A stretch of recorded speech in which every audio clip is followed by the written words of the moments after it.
In today's video, we're going to be taking a look at the custom gaming controller made by Hexgaming. Hexgaming sent me this controller in return for an honest review, so if you're watching, thank you so much for the controller. This controller has a lot of color and theme options, and if you want to have a look or wish to buy it, the Amazon and their official website link are in the description below. As you can see, the controller comes in a nice hard shell case similar to the Xbox Elite controller, and inside we have a few goodies. First off, we have a booklet which goes over every single feature of this controller, but don't worry, we're going to go over all the features very fast in this video. Secondly, this is actually very nice right here. I wasn't expecting this.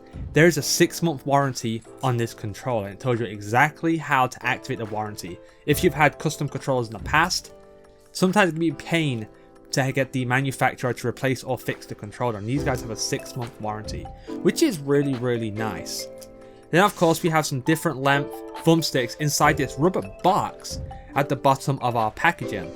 We have a really long concaved grip stick right here. Another one, we have a really long domed stick. Then we have two, man, these are kind of hard to get out. We have two domed sticks, which are the same length, regular length, in the top, which is really nice. And talking about sticks, we have two regular size sticks on the controller as it is. And if you want to change your sticks, watch this. Boop. And you just plop the new one on. And it just clicks on. And that's it. That's how you change the sticks. Isn't that absolutely amazing? I need a scuff key to take off ones off my scuff, and here I can just pull them out, pull back in, just like the Xbox Elite controller. Those are magnetic, these are plastic, but as you see, it works great. It works great. Then, next feature of the controller, we have this military grip. Really nice. Really nice. This is one of the main features why people buy custom controllers, is because you get sweaty, especially if you're playing hardcore, right? You know what I mean? You go and try hard, you sweat. This really helps. It really helps you not lose your grip on your controller. And then you've got the trigger stops right here, which activated, not activated. Okay, we're going to look at the distance you travel.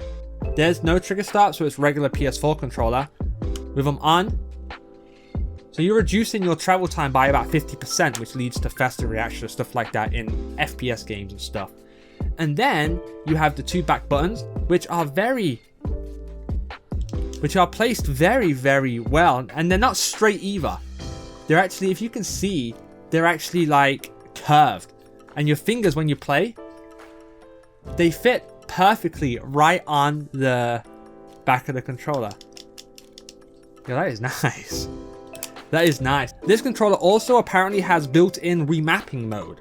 There's no need for an external key, nothing like that. It has built-in remapping mode. Let's get rid of the case. So, let's turn our controller on. Then you hold in L1, R1, down, and X for 5 seconds.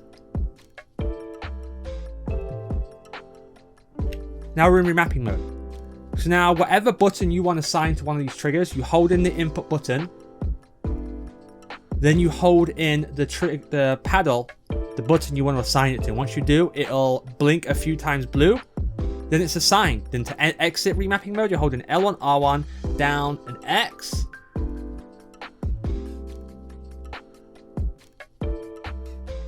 Boom. Now we're out of remapping mode, and those buttons are assigned. Isn't that so easy? There's no external key. There's nothing like that. It's all built in to the controller. I'm in love already. So, now we're over all the features of the controller. I'm going to use this for a week.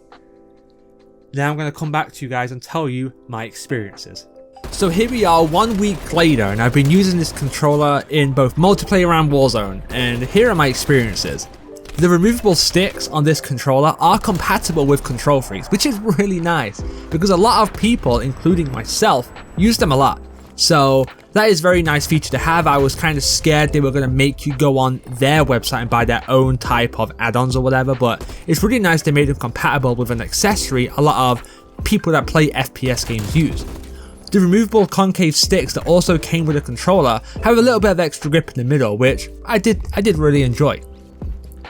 The adjustable trigger stops are also great, especially for Warzone. When I want to drive a vehicle, I just turn them off. As soon as I exit the vehicle, I can easily turn them back on, so I have that advantage if I engage any enemies. I do wish with the trigger stops on, they would have less travel time to shoot, but regardless, it's still an improvement over the standard PS4 controller. I am also happy that the remapping mode is built in and easily able to be turned on and off. With my scuff, I needed a scuff key, and it was just annoying. I had to position it just right in the controller and kind of mess around with it. And with this, all I have to do is hold in those buttons to turn it on, change what I need, and holding those buttons again to turn it off. It was really nice, and I have not experienced any accidental activation or anything like that as of yet. The back buttons were not as easy to use as I thought they would be. So let me explain. I have been using a scuff for over a year, and of course these buttons are going to be different than the scuff paddles. So I went into custom games every few days and practiced using these buttons against bots, and towards the end of the week I found myself using the buttons in both multiplayer and Warzone without even having to think about it. The location of the buttons are also really nice and convenient. I don't accidentally press them and it doesn't cramp up my hands holding my controller in a certain way. The main problem I did have with this controller was with the triangle, square, circle and X buttons. Don't get me wrong, they work absolutely amazingly, but I switched from Xbox to PlayStation like a year ago, and for some reason I still get confused on which buttons are which. So with the controller's buttons being blacked out, it makes me think a little bit, but they do work fine. It's just something I'm still working on. Overall, I did play pretty damn hard with this controller, and it stood up to the abuse well. Would I recommend this controller? I would recommend this controller. Competing controllers with all these features do cost more, and as I said, this controller held up pretty damn well, and also it has a 6 months warranty that comes with the controller, which is really nice and it's kind of reassuring. Thank you guys for watching, and thank you again Hexgaming and Extreme Rate for the controller. I'm really enjoying it so far. If you guys want to see more of my videos, make sure you like and subscribe so they're sent directly to your sub box. Again, thank you guys so much for watching, and I'll hopefully catch you on the next video.